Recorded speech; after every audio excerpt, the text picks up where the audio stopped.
നമസ്കാരം. ഹൈന്ദവ വിശ്വാസപ്രകാരം വളരെ പ്രാധാന്യമുള്ളൊരു ചെടിയാണ് തുളസി. തുളസിയുടെ ഉത്ഭവത്തെക്കുറിച്ച് ഏറ്റവും പ്രചാരമുള്ള കഥ വൃന്ദയുടേതാണ്.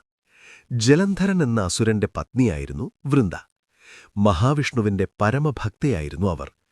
വൃന്ദയുടെ പാതിവൃത്യത്തിന്റെ ശക്തിയാണ് ജലന്ധരനെ അജയ്യനാക്കിയിരുന്നത്.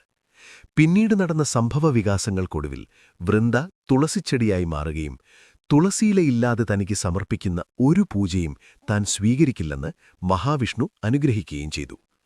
ശ്രീകൃഷ്ണ സങ്കല്പമായിട്ടാണ് തുളസിയെ നമ്മൾ കാണുന്നത്. നമ്മുടെ പലരുടെയും വീടുകളിലും തുളസി നമുക്ക് കാണാൻ കഴിയും. എന്നാൽ തുളസി തെറ്റായ ഒരു ഡയറക്ഷനിലാണ് നമ്മൾ വെക്കുന്നതെങ്കിൽ അതുമൂലം ദോഷങ്ങളെയാണ് വിളിച്ചുവരുത്തപ്പെടുന്നത്.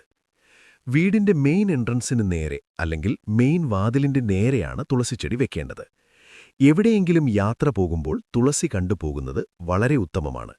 പക്ഷെ ശ്രദ്ധിക്കുക, തുളസിച്ചെടി ഒരിക്കലും കന്നിമൂലയിൽ വയ്ക്കാൻ പാടുള്ളതല്ല. അതുമൂലം സാമ്പത്തികമായി ഒരുപാട് ബുദ്ധിമുട്ടുകളെ വിളിച്ചുവരുത്തുകയാണ് ചെയ്യുന്നത്. നമുക്ക് കിട്ടാനുള്ള ധനം വരാതിരിക്കുക, അല്ലെങ്കിൽ നമ്മുടെ കയ്യിൽ നിന്ന് തന്നെ ഒരുപാട് ധനനഷ്ടം വരിക, ഇതിനൊക്കെയുള്ള സാധ്യതയുണ്ട്. അതുപോലെ തന്നെ വാടിയ തുളസി ഒരിക്കലും വീടുകളിൽ വയ്ക്കാൻ പാടില്ല. വീഡിയോ ഇഷ്ടപ്പെട്ടാൽ ലൈക്ക് ചെയ്യുക. കൃഷ്ണതുളസി നിങ്ങളുടെ വീട്ടിലുണ്ടെങ്കിൽ ഓം ശ്രീ ഹരയേ നമഃ എന്ന് കമന്റ് ചെയ്യുക. അർത്ഥം, എല്ലാ ദുഃഖങ്ങളും അകറ്റി രക്ഷ നൽകുന്ന ശ്രീഹരിയെ നമസ്കാരം.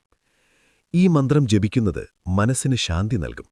ഭയം, നെഗറ്റിവിറ്റി എന്നിവ കുറയ്ക്കും. ഭക്തിയും ആത്മവിശ്വാസവും വർദ്ധിപ്പിക്കും. തുളസിക്ക് മുമ്പിൽ അല്ലെങ്കിൽ പ്രഭാതസമയത്ത് ജപിച്ചാൽ അത്യന്തം ശുഭഫലദായകമാണ്.